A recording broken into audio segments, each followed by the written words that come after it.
The Retirement Halftime Show. Maintain your lead in retirement. Welcome back. We're here with Alex to learn more about his book, ReJoyce in Your Retirement. Alex, there's a lot of great chapters in here, so we want to start off with chapter 1. It's entitled All About You. It's a pretty big chapter title. It could be about a lot of things. So tell us a little bit more about what that chapter is about. Sure, and I appreciate that because, this book to me was really meant for the reader, right? Because this is my second piece of work, and it was a long time coming, and it's never really done. But why I really wanted to jump into why about me or more about them is because I think this book is more about the reader, right? I think what we're trying to get across in this piece is we want to open with a story, right? We kind of want to relax them a little bit because, as you know, this industry, it can be complex, right? And I think that going into a piece of work, because a lot of people have read financial books before, and it's like, what is a stock or what is a bond or what is risk tolerance? And at the end of it, you're kind of like still lost, where should I really go where I got really nothing out of it? Mm-hmm. And so really what I wanted to do is paint the picture in the beginning of the piece, the book, if you will.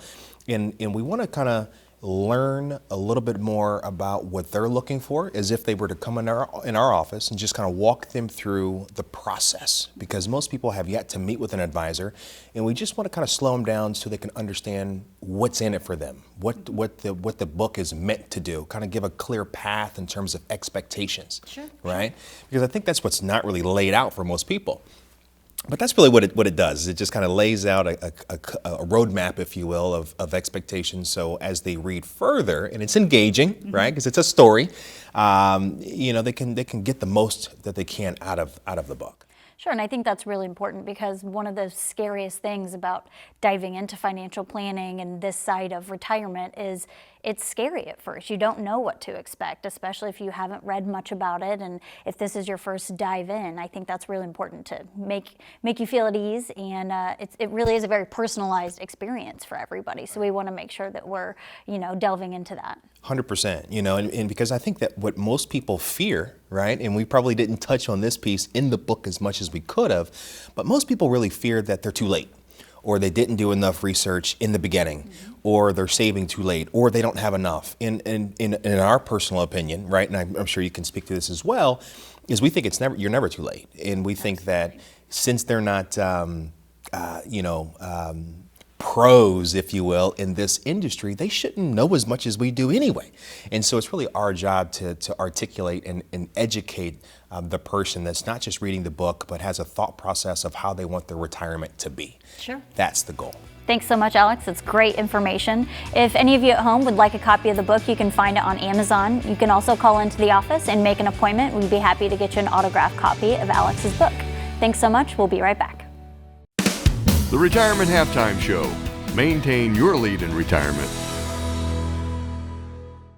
This week's tax tip is about year-end expenses for small business owners. It's the end of the year, and you've made a little bit more money than you were expecting, and maybe you're looking for ways to reduce your tax liability. It may be a good idea to look at your business and decide if there's anything that you need. A good rule of thumb that we always tell our clients is the 6-month rule. If it's an equipment purchase that you'd be making in the next 6 months, we advise that you go ahead and make it in the current year to reduce your tax liability. Another important rule to remember is the de minimis rule. This rule states that any invoice, $2,500 or less, can be expensed in the year that you purchase it. These two important tax rules will help you make decisions at year-end in order to reduce your tax liabilities. That's this week's tax tip on equipment purchases at year-end for small business owners. The Retirement Halftime Show. Maintain your lead in retirement. Do you remember this? How about that? Do you remember? The journey to retirement hasn't always been easy. I'm Alexander Joyce. Let us build a retirement plan you can rely on, a financial plan that gives you confidence and peace of mind, a legacy plan that protects them, and let us start that process today. And let us help you rejoice in your retirement.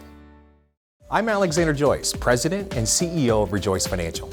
If you're in retirement or near retirement, with all life's changes, it never hurts to get a second opinion.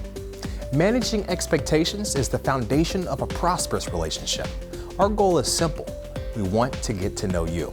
So pick up the phone and make an appointment for a complimentary visit. There is no cost, no obligation. We simply want to get to know you and see if we can add value to your life in retirement. We can discuss topics like income planning, sequence of return risk, taxes, and estate planning, Social Security maximization, and much more. Let us help you develop strategies that can develop a successful retirement. If you want to know more about successful retirement strategies, then call now, schedule a visit, and let us help you rejoice in your retirement.